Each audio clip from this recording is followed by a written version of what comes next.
Muito obrigado, presidente, senador Marcos Pontes. Eu quero, assim, muito, como cidadão, não como um parlamentar, mas agradecer pelo seu trabalho honrado, senhor Michael Schallenberger, e também o David Agape, pela coragem e pelo profissionalismo e equilíbrio em estar aqui. A gente percebe, desde o início aqui desse debate, dessa audiência pública, a sua pureza de querer colocar a verdade. E a gente entende, e eu penso como o senhor, nós podemos ter divergências na política, uns defendem o aborto, outros defendem droga, isso faz parte da democracia, mas a gente não pode censurar. Sabe por quê? Porque é uma violência. Violência. Deputado Marcel Van Hatten, é você tirar a essência do ser humano, você calar a voz. E o brasileiro, que é conhecido no mundo inteiro pela alegria, pelo samba, pelo futebol, ele está triste hoje. Está triste em Mato Grosso, está triste em São Paulo, está triste no Rio de Janeiro. Uma parcela expressiva da população está triste no país inteiro. No meu Ceará, eu sou um parlamentar que gosto de conversar com as pessoas nas ruas, nas praças, seja de direita, de esquerda, seja contra governo, a favor de governo, e eu vejo o incômodo da população, o medo, falando baixinho, certas coisas. Que país é esse? Que país é esse? Por onde é que nós estamos indo? E essa audiência pública é histórica. Histórica. Porque está colocando um farol nesse momento. E nós temos que agradecer o Elon Musk. Porque ontem tivemos a oportunidade de participar de uma conferência com ele, Marcel Van Hatten estava lá, Paulo Figueiredo, Nicolas, o deputado Luiz Felipe de Bragança, jornalistas internacionais, e o Elon Musk apareceu, fez umas colocações que eu dormi mal. Olha, eu não sei se... Eu estou tão concentrado aqui nessa audiência pública que eu não sei como é que está lá fora, se isso repercutiu. Mas o que ele falou é muito grave. Da questão que ele jamais viu, peguei aqui, ele não viu o que está acontecendo no Brasil em nenhum país do mundo. Ele falou, está aqui, vou colocar as aspas dele aqui, como ele coloca que acredita que há um abuso do poder judiciário do Brasil em um grau extremo que não vimos em nenhum país na Terra. E aqui, falo na Terra porque nós temos o nosso astronauta, Marcos Pontes, como o próprio Elon Musk, que tem também um sonho desde criança e descobrir, fazer viagens para outros planetas. E o Marcos Pontes é aqui da região...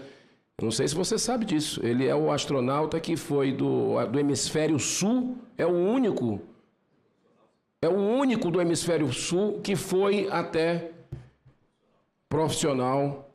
E eu quero dizer para você, do fundo do coração, Michael Schallenberger, isso aqui é gravíssimo. E ele foi além ontem.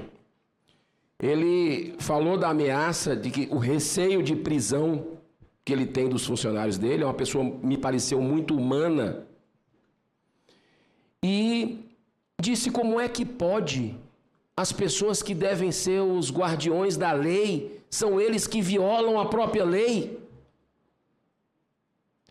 Eu confesso uma coisa, ontem a gente teve uma oportunidade de conversar num grupo menor de deputados e senadores, e eu vi que o senhor tem uma espiritualidade. E eu também procuro cultivar isso, porque é preciso ter muita fé. E a gente percebe claramente hoje no Brasil as pessoas orando muito pela nação, independente se é católico, se é evangélico, se é espírita ou de outra afrodescendente. E eu acho que a resposta veio. Veio de fora. Veio através desse Twitter Files, dos arquivos do Twitter, que estão demonstrando as vísceras, as entranhas, a podridão da censura política vigente no Brasil. E eu fiquei impressionado com o que falou o jornalista David. Que coragem, porque ele está aqui. Ele está aqui, daqui a pouco. O nosso também corajoso jornalista Schellenberger vai viajar, vai para o seu país. Mas ele está aqui. Num país que tem parlamentares presos. Num país que tem um senador da República sem poder se comunicar com os seus eleitores, com os seus... que é o senador Marcos Duval. O que está acontecendo com o Brasil e todo mundo em silêncio? Não pode. Quem é que vai defender a sociedade? E ele falou, o David Agape falou, que não sabe a extensão disso. Porque o TSE não revelou quantos brasileiros são o quê? São 10 mil, 100 mil, milhões de brasileiros que estão censurados? E eu quero lhe fazer uma pergunta, tem um vídeo para mostrar, mas o senhor colocou há pouco tempo atrás uma pergunta, o senhor colocou uma frase que me deixou intrigado. O senhor falou que só no X que se tem a liberdade, a livre opinião de verdade. Eu gostaria de entender essa pergunta e dizer que hoje é um dia, eu costumo observar sinais, sou muito observador. E hoje é um dia muito especial. É o dia 11 de abril, é o dia que um grande abolicionista cearense da minha terra, lá do Ceará, que você chegou no Brasil pelo Ceará, não é isso? Por Fortaleza, morou em Fortaleza. E o doutor Bezerra de Menezes, não sei se você já ouviu falar, tem uma avenida muito famosa que não é em homenagem a ele, é o irmão dele. E o doutor Bezerra de Menezes foi um dos responsáveis pela abolição da escravatura no Brasil. Lá no Rio de Janeiro. Cearense que foi para o Rio de Janeiro. Considerado o médico dos pobres. Hoje é a data da passagem dele para o mundo espiritual. E o doutor Bezerra de Menezes fez a redenção, inspirou a redenção, e o estado do Ceará, 4 anos antes da Lei Áurea, assinada pela abolição dos escravos no Brasil, o Ceará fez antes. Redenção. E o que o Brasil está precisando é de redenção. Isso é um sinal, o nosso povo está aprisionado. E nós precisamos libertar os brasileiros da sua própria voz, da sua manifestação de pensamento. Então, eu peço apenas, Oscar, se você puder passar um vídeo, mas eu posso passar depois também, porque eu acho que o Marcos vai... tem um vídeo que eu gostaria de passar. Por favor, pode passar. Então, mandei para você. Não deu, não? Não, mas antes. Tinha mandado antes. Mas tudo bem, eu posso fazer depois, eu vou assumir a presidência, você vai ter que sair, né? Pode fica à vontade. Eu vou ainda conseguir um tempo aqui. Tá. Por favor, continue. Então, assim, eu tenho também um questionamento aqui, porque é importante que as pessoas que estejam nos assistindo entendam bem isso, porque é tanta informação que a gente precisa relembrar. Os senhores revelaram para o Brasil, no dia 3 de abril, o conteúdo de uma série de documentos internos chamado Tweet Files Brasil, que apontam possíveis ações do Tribunal Superior Eleitoral para monitorar de forma ilegal políticos e particulares na rede social. Antigo Twitter, hoje X.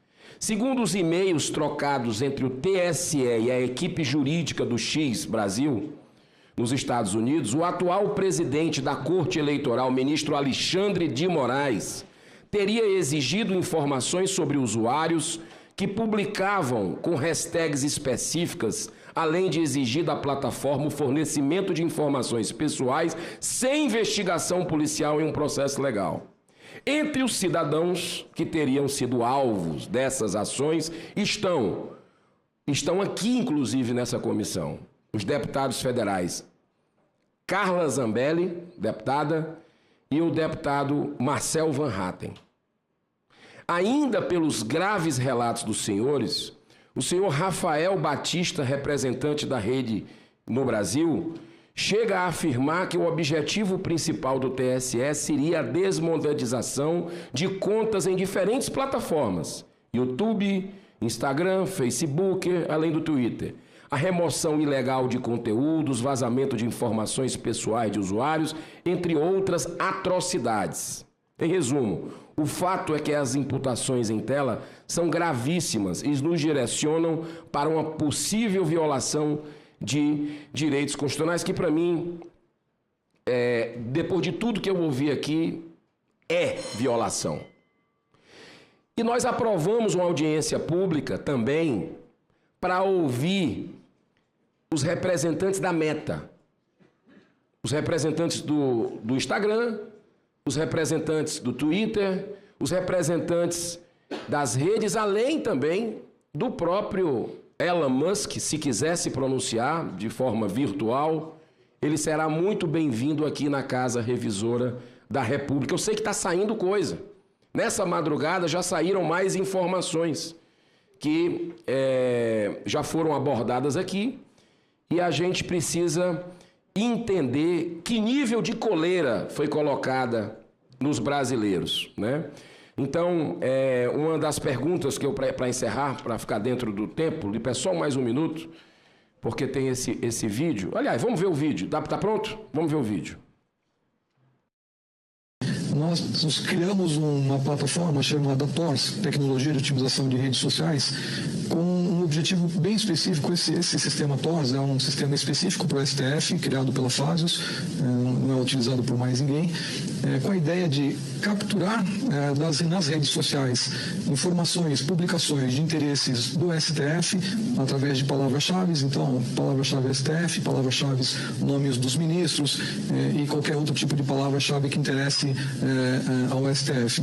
Nós capturamos especificamente nesse primeiro momento do Twitter todos esses posts com as palavras-chave definidas pelo STF.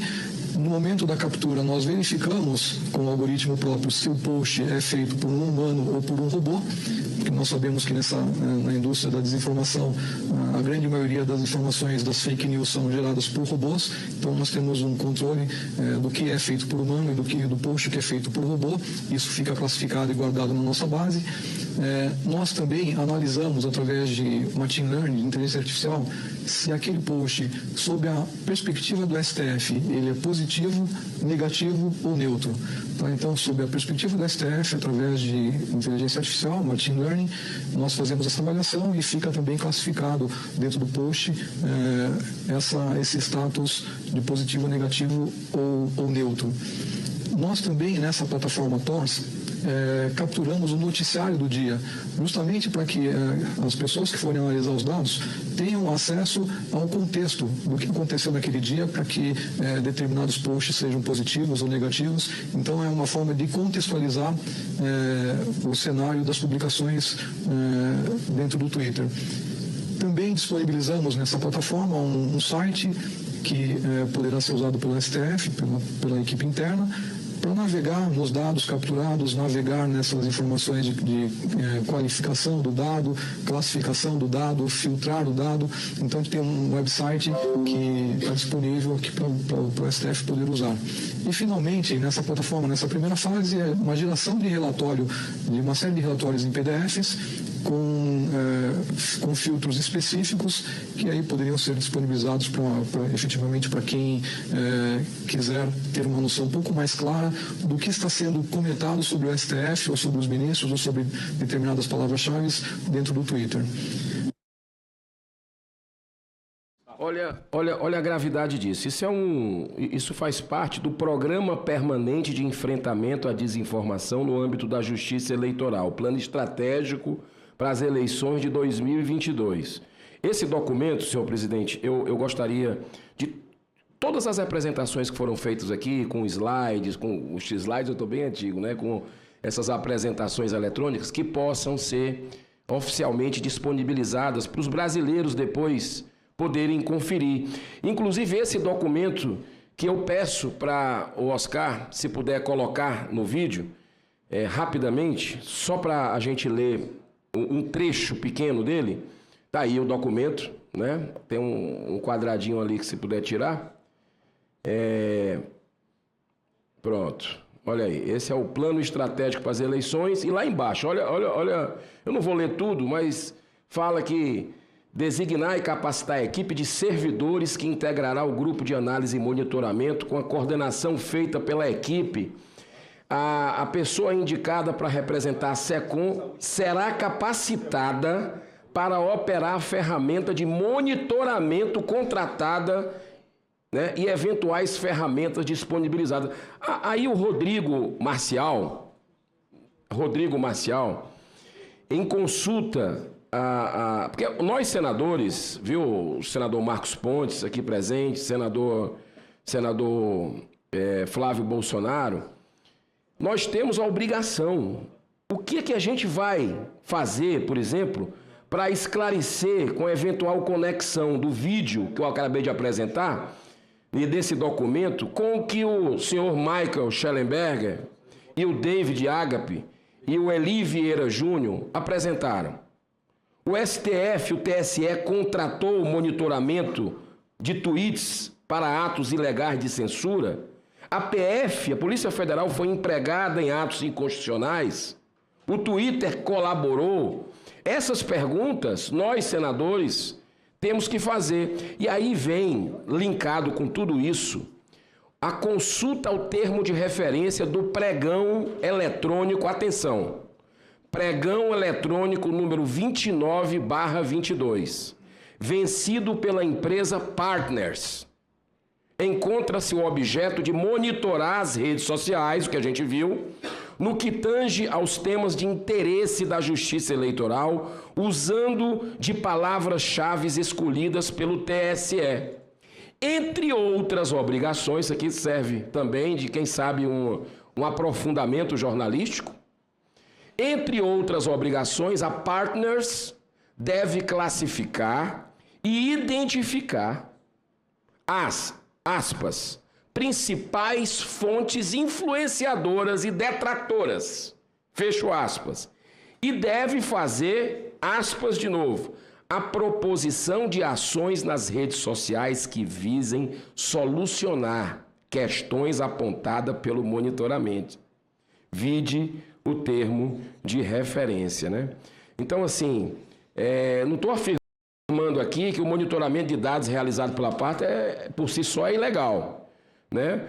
Mas que a gente precisa ver se a finalidade é censura, e o brasileiro precisa saber disso. Isso é um dever nosso. Então, desculpa o passar do tempo, mas eu queria deixar isso pontuado. Por favor, Michael. A coisa que me assusta mais, que me dá medo mais dessa informação, que estou vendo a primeira vez, é que é a mesma coisa que eles fazem nos Estados Unidos em 2020 e em 2022. A gente descobriu tudo isso. Esse processo foi contratado pelo Departamento de Segurança da Pátria, instituto, uma ONG que se chama Stanford Internet Observatory e 3 outras organizações, mas eles fizeram exatamente o mesmo. Então, porque a gente sempre está tentando entender de qual parte desse complexo industrial de censura vem orgânico, que vem dentro do país, e qual parte vem do Estado, né? Mas eu acho que essa parte vem não somente do Estado, mas vem de uma coordenação internacional, porque é o mesmo, não é somente semelhante, é exatamente a mesma coisa que eles fazem lá. eles monitoraram as redes sociais, procuraram palavras certas e eles deram essa informação às redes sociais e pediram eles a tirar. Outra coisa para observar, porque eu quero que a gente precisa de continuar a conversa depois de hoje, o que eles queriam fazer era de atacar narrativas, não somente os postagens. Eles falam de... Porque as narrativas, as histórias, são a maneira em que a gente lembra as coisas. Os cientistas cognitivos, eles sabem que... mesmo com as músicas, né? As histórias, a gente lembra coisas de... Uma lista de informação você não lembra, mas uma história você lembra.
E também, como mudar a opinião, usar histórias. Então, ou narrativas, dizem. Então, esse tipo de experto de fazer censura, o que eles queriam fazer era de atacar narrativas que eles não queriam. E eu acho que eles identificaram como 100 narrativas que queriam proibir. E eram de não somente censurar as mensagens falsas, mas censurar as mensagens que podem contribuir à narrativa. Me faz sentido? Então, é muito importante entender isso porque é uma coisa muito sinistra, né? Eu acho muito parecido a Black Mirror. Vocês têm Black Mirror de Netflix, né? É uma coisa totalitária, né? De controlar, não somente controlar a informação, mas controlar como as pessoas pensam. Horrível. Obrigado, Michael. Obrigado, senador Eduardo Girão.